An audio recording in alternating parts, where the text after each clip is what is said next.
ఇదే war రూమ్లోన senior నాయకురాలు ఉండవల్లి శ్రీదేవి మనతో ఉన్నారు. శ్రీదేవి గారు ఎలా చూస్తున్నారు? అంటే ఈ ఫలితాలని ఊహించారా ఈ మెజార్టీని?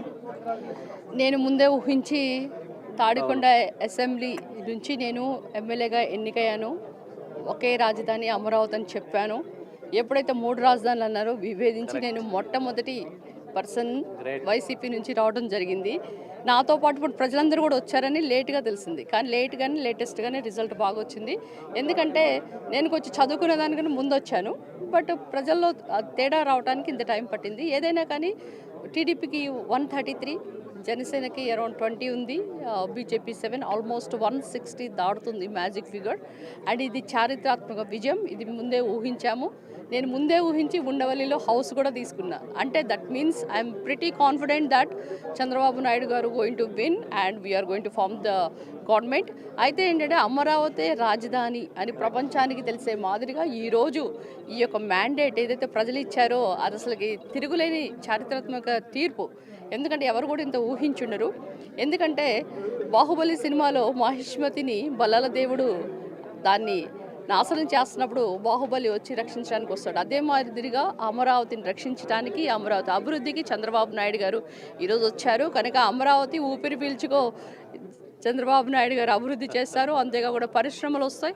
ఈరోజు నిజంగా ఆ తాడికొండ నియోజకవర్గం గెలిచి నేను చేయలేని పని ఇప్పుడు జరగబోతుంది. కనుక ఈ విషయంలో మొట్టమొదటిగా సంతోషపడేది ఉండవల్లి శ్రీదేవి. కనుక శ్రీదేవి గారు, మీరు తొలుత నిర్ణయం తీసుకున్నప్పుడు చాలా ఇబ్బందులు పడ్డారు. అవన్నీ ఇప్పుడు ఏమనిపిస్తున్నాయి? చాలా ఇబ్బందులు పడ్డాను. నా ఆఫీస్ పగలగొట్టారు, ప్రజారథ తీసుకెళ్ళిపోయారు. ఎంతో ఒక సైకోని ఎదిరించిన మొట్టమొదటి వ్యక్తిని నేనే. ఒక దళిత మహిళ వచ్చి జగన్ని ఎదిరించాడు. అంటే అది అసలు ప్రజలందరూ కూడా ఇంత చేయగలరా అనుకున్నారు. కానీ నాకు తెలుసు ఇది ఒక సైకో పాలన పోవాలి అంటే సైకిల్ రావాలి అని ఎప్పుడో చెప్పాను. అది వచ్చింది. కనుక మొట్టమొదటి పర్సన్ సంతోషపడేదంటే అది నేనే.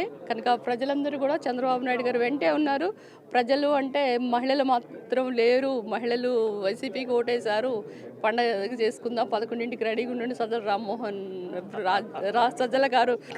రామకృష్ణ రెడ్డి గారు చెప్పారు. మరి ఆయన ఎక్కడున్నాడో ఇప్పుడు చూడాలి. ఎందుకంటే ఒక నియంత పాలన, యూటర్న్ బదులు జేటర్న్ తీసుకున్నాడు.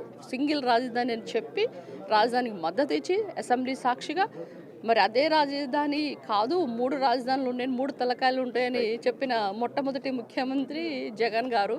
మరి ఆయనకి ఈరోజు ప్రజలు ఎట్లా లెంపదెబ్బలు కొట్టారనేది కూడా ఈరోజు ప్రజలు చెప్తున్నారు. So I'm really very proud. కనుక ప్రజలందరూ కూడా మద్దతు ఇచ్చారు, ఇంక్లూడింగ్ మహిళలు. కనుక మహిళా సాధికారత అంటే ఇది తెలుగుదేశం పార్టీతోనే సాధ్యం. కనుక ఈ పార్టీలో ఉన్నందుకు నాకు చాలా సంతోషంగా ఉంది.